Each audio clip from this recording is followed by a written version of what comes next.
Hello, everyone. Ryan Embree here with the Sweet Spot. Thank you so much for joining me today. Today is episode 151. Just want a moment to recognize 151 episodes. Want to thank our audience for being with us, whether this is your first episode or 151st. Thank you so much for all the support. And we are so excited to bring you another incredible episode. This as you can see from the title, the hospitality show, our 5 key takeaways. We just returned from San Antonio. In fact, again, just like last year's takeaway episode, I haven't even had the opportunity to do my laundry, to get in my normal travel media group attire. So I was just so wanting to get these takeaways to you from the episode. First off, an absolutely incredible event, the hospitality show. This is the second annual one put on. The first one was last year. Inaugural show was last year in Las Vegas. This in San Antonio. I want to thank the city of San Antonio for hosting, to our AHLA, QuestX. They put on an incredible show, to all the sponsors. If you have not already looked into or are thinking about attending the hospitality show, it is a must attend event. So many interviews, so many insights, content. They had some incredible keynotes, guest speakers, so many cool activities. And of course, hospitality, you have to be able to throw a party and host people, right? And they absolutely nailed it. In San Antonio, celebrating Dia de los Muertos, just did a fantastic job. So let's get into some of these takeaways that I got. And it's going to start with one of the most prevalent topics and patterns, AI. In fact, in these top 5 takeaways, 2 of my key takeaways have to do with AI. The first is from a hotelier's perspective. Seems to be this just battle right now of where AI is best utilized with our industry. And there's this push and pull, whether it's for efficiency, reducing costs, which we know right now is really, really hurting a lot of hoteliers across the nation, whether it's rising construction costs, operational costs, staffing and wages continue to grow and get more costly. So is it for efficiency that it's best use, or is it to drive revenue, right? Top line revenue.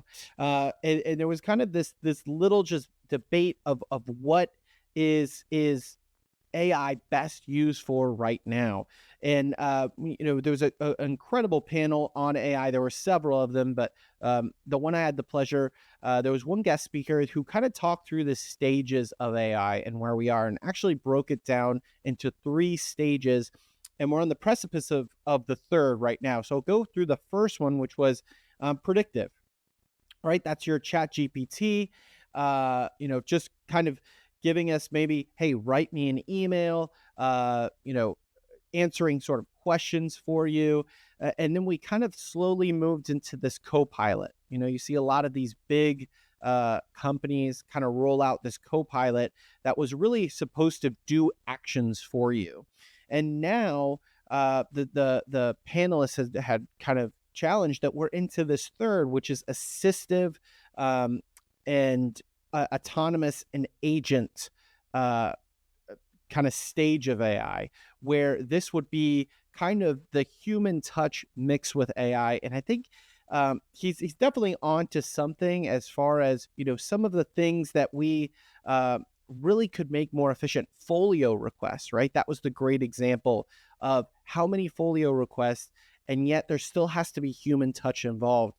And if we can just figure out a way to kind of use AI to really, help us expedite that process and become more efficient, think of how much time that's giving back your staff, how many times we're answering that phone call, answering that email, text message for a folio request, right? In fact, one of the panelists was talking about, kind of the gap in technology in our industry specifically, and saying that, we're definitely making progress, but are we there? And her cited example was ordering room service, right? So you've got this great QR code. You look at the menu and everything like that, but you still have to pick up a manual phone or your cell phone to order it from the hotel. So we start there. We start at this technologically, sound place with the QR code. But then at the very end, we have to get that human touch involved. And if there was a way to automate that process, again, how much smoother and efficient, and for the guest side, that's going to feel and impact the guest experience, which what we're trying to do. I was talking to Alexi Kajabi, president at QuestX Hospitality and Wellness, about this in our interview, which all of the interviews that I'm going to be talking about today on this episode, you can find on our YouTube page. We're going to be releasing them over the next couple weeks. But I was talking to him about there's got to be a feeling of this FOMO when it comes to AI for hoteliers. There was someone from Salesforce on a panel talking about how they've implemented AI into their work processes in order to essentially get a year's worth of rollouts and updates into one quarter. And you hear something like that from a hotelier standpoint, and you say, am I really taking full advantage of what AI is? And I think we have these grand ideas of when we hear AI, when we hear, technology within the hotel industry, I think we go straight to maybe some sci-fi-esque type things where, you've got the robots delivering things. You've got, you're going ultra speed when it comes to your operations or processes. You can cut down on staff. And I certainly think that there's going to be a time where we get there, but really right now it's becoming small steps. How do we implement the power of AI in our everyday lives as hoteliers? One of the things we did at Travel Media Group was launch the guest experience snapshot, which looks at your guest reviews. AI gets that information and kind of summarizes that information, gets it back to you, not just with emojis or a thumbs up or thumbs down, but actually blurbs, bullet points into what guests are actually saying about their stay. And then it actually provides you with suggestions and recommendations on what you can do to improve the guest experience. So small example there, but a very powerful way to implement AI into your everyday operations so you can feel a little bit better about when that question's asked of, are you truly taking advantage of AI and its power and capability? You can at least say, yes, I'm on the path to doing that. Because I think right now we're at that place where a lot of hoteliers, if you ask them, are you taking full advantage? They'll probably answer no. But if you ask them, what pieces of the hotel operation have changed since you implemented AI, I think there's a lot of hoteliers that can say, yes, we have implemented some AI into our everyday operations. And if we can just take those baby steps, hospitality, we love it as an industry, but we're very slow to really get to implement technology. COVID certainly accelerated that path. AI is going to continue to do that. But overall, there's a whole panel and session on this, is how can we accelerate technology into our industry? But it really should be about empowering your employees. So how can I use AI to, again, assist with folio polls or requests when guests are asking me? How can I summarize my guest feedback, like the TMG guest experience snapshot? These little things. And with a younger generation kind of coming into the workforce, a lot of these college kids right now have had ChatGPT for the last 2 years, right? They've probably been told not to use it in their college courses. But as they graduate and get to the workforce, guess what? They are going to be used to working with these AI and new technology. So if you don't have something laid out, or if you have an inefficient process, a manual process, it really could hurt you in the recruiting front too. So your younger generation, that younger generation coming up into the hospitality, that new generation that we're talking about on the college campus crawl that we did at the Sweet Spot, they're ready for that. They have an appetite for new technology. Make sure that you're providing that for them. So AI from a hotelier's perspective, number one key takeaway. Number two, F&B is the place to be. Okay. So a lot of talk about F&B in the hotel. Now, F&B has always been ingrained in the guest experience at the hotel. And in fact, we had an amazing guest that we interviewed at the hospitality show from Hampton by Hilton, sharing some really tasty news about a brand new waffle that was just introduced through at Hilton.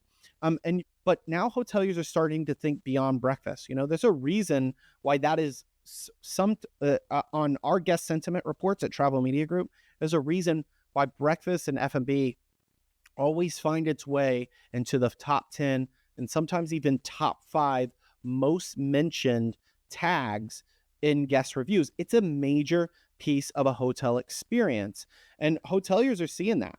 The hospitality show really leaned into that this year. For the first time, they had an outdoor hospitality showcase where they were showing really creative ways that you could use your outdoor space for F&B, whether that's bar, whether that's food.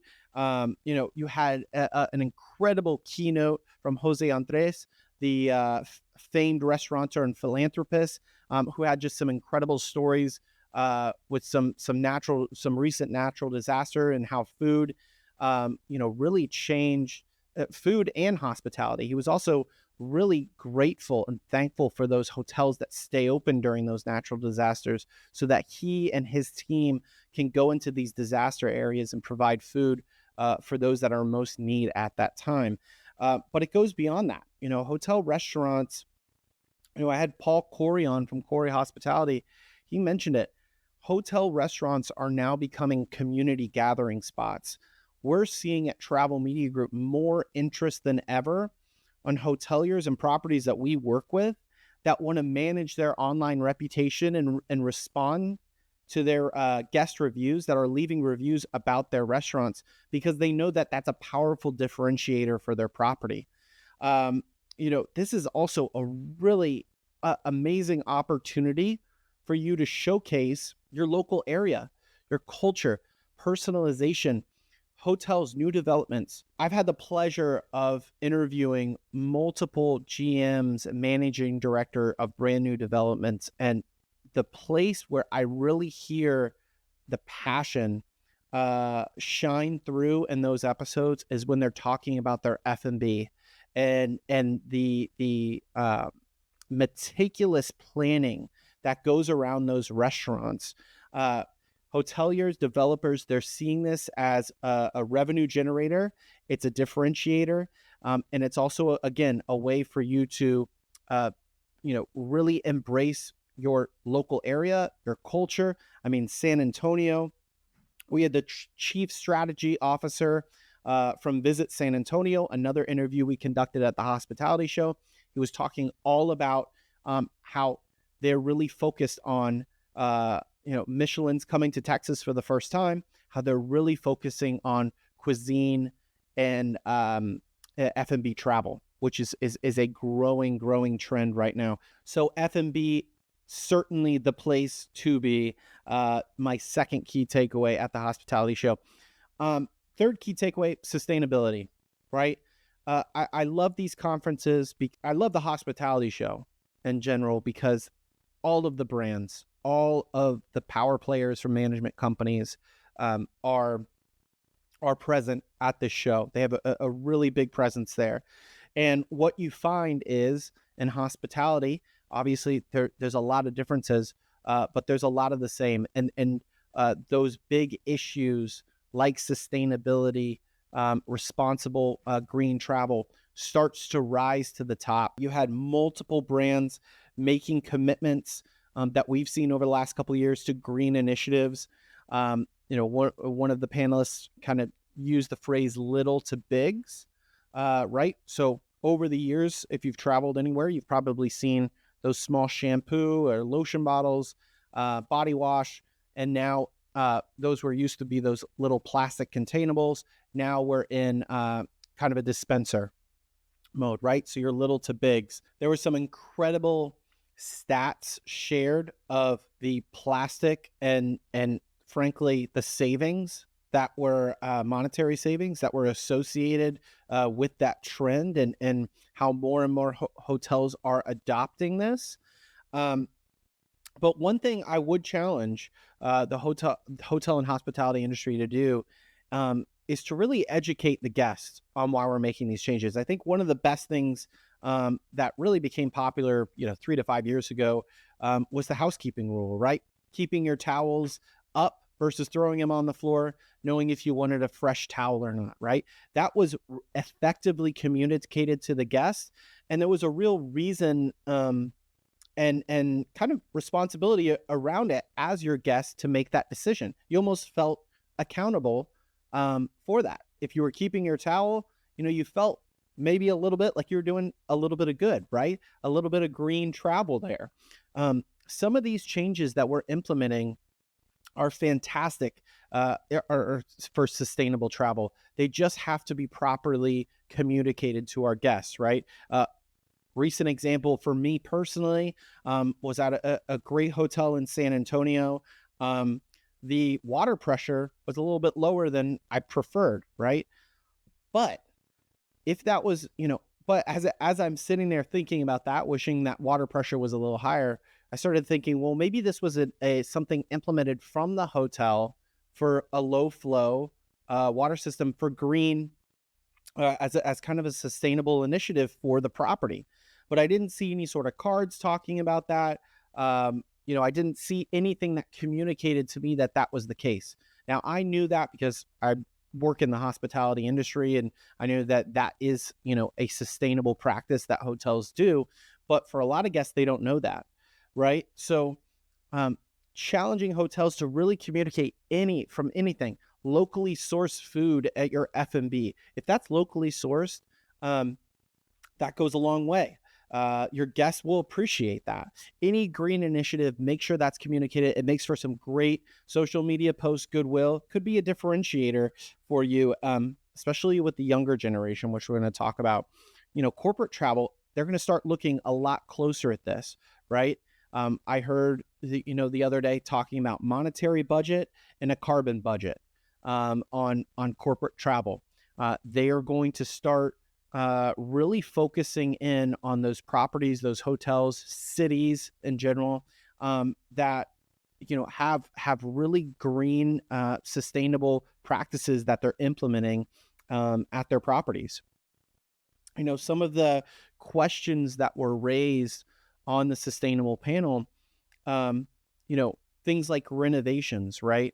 I think a stat was brought up where there was actually more of an environmental impact on bringing in all the materials that they needed for that renovation than it was actually the efficiency savings that they were going to get post renovation, right? So how do we manage that, sourcing our materials for renovations? What do we do with the waste, right?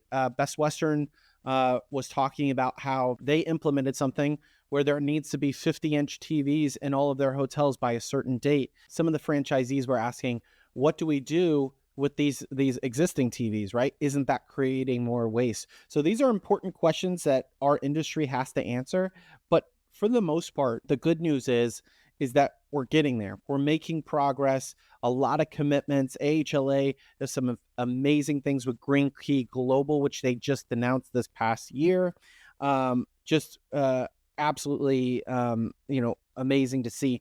It's going to start impacting bookings. I talked about this, especially younger travelers who prioritize this. This is something that's important to them, right? We think of, when I pick a hotel, location, a price, we could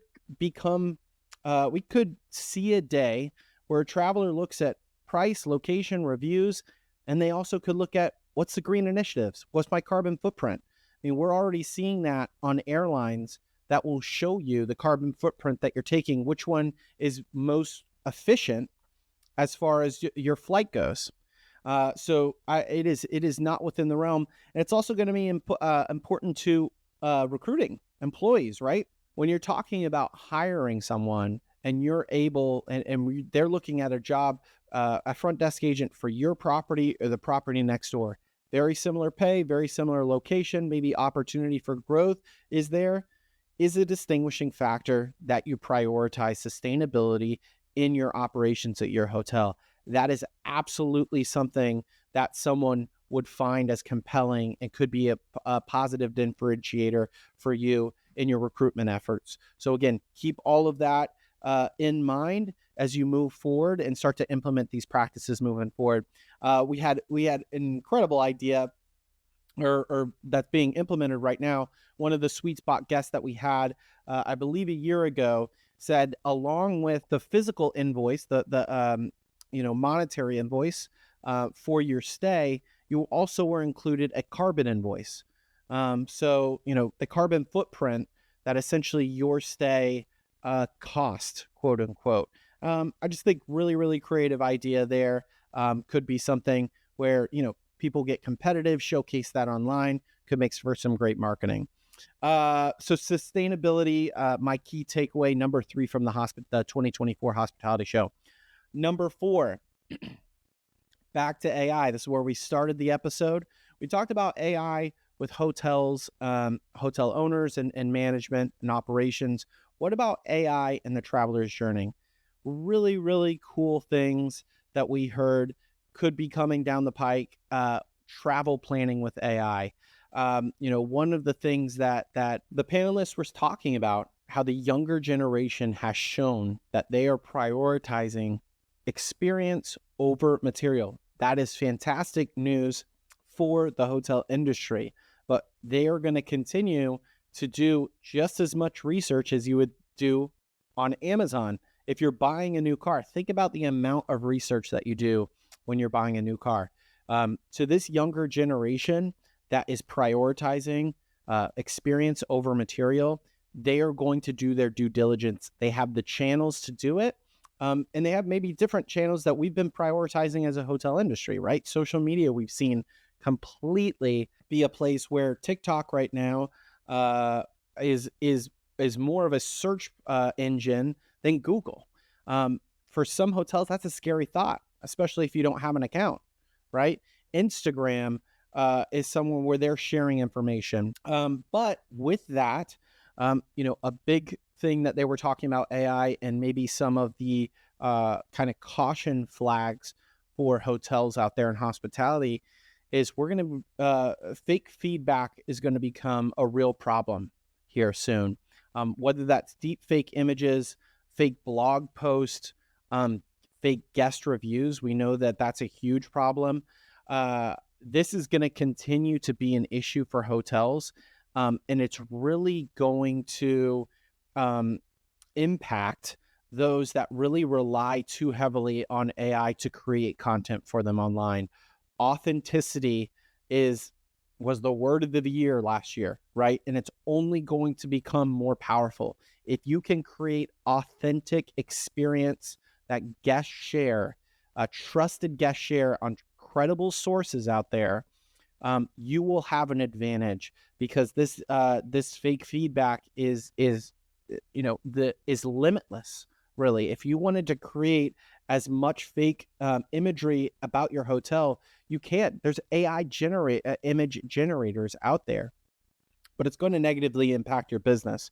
In fact, one of the suggestions was actually to hire a team, and that we might see this in the future, a team to audit your online presence, to look for fake feedback, look for fake images, fake blogs, anything that looks inauthentic online. The more we see this, the more, especially younger generation who's coming up, they have a lot of money now. They're getting into the workforce. They're starting to travel more. They are able to see this with a different eye than we were 5 years ago, because it just wasn't as prevalent. So number 4, key takeaway, AI in the traveler's journey. I'm excited. Everyone on this, listening to this podcast, is a traveler. So they are going, there's some really cool, innovative ways that you can start searching for travel. But it's going to be the hotels on the other side that are leveraging that properly and authentically that are going to have the competitive advantage there. Last and final key takeaway, this is the first year that they actually conducted these on the main stage, was the GM of the Year Awards. And the reason this is my 5th takeaway, we just work in such an awesome industry. Some of the nominees, winners, and their stories, I would absolutely encourage you, look up that GM of the year and hear some of these stories, and you will just be moved by the hospitality spirit in some of these people, from everything for people that have been in this industry for 35, 40 years, and still have a passion for it, and have, we talk about in sports how coaches typically have coaching trees, and the amount of managers and hospitality leaders that one person can impact is absolutely insane to think about. And when it's recognized, it's such a powerful thing. To helping people in natural disasters.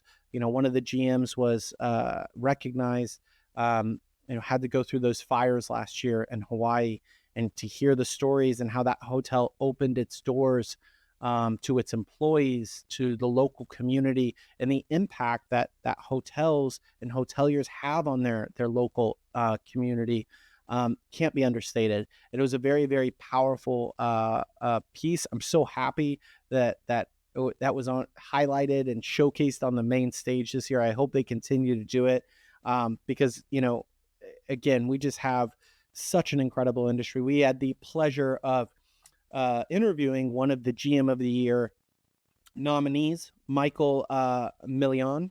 And we have an interview with him. He's also an FIU professor, so we got to talk about our visit there in the Sweet Spot College campus crawl. But yeah, my fifth and final takeaway is just we just are in such incredible industry, and to hear some of those stories was just so inspiring. I'm so happy that they do that, because that's really what makes our industry great, is the people that work there. So those are my 5 key takeaways from the second annual hospitality show. So happy that I was able, that I had the pleasure of joining. Plan on being there in Denver next October. Plan for it as well. Again, if you haven't been thinking about it, definitely make the trip. It is well worth it. Thank you for listening to The Sweet Spot, and we'll talk to you next time.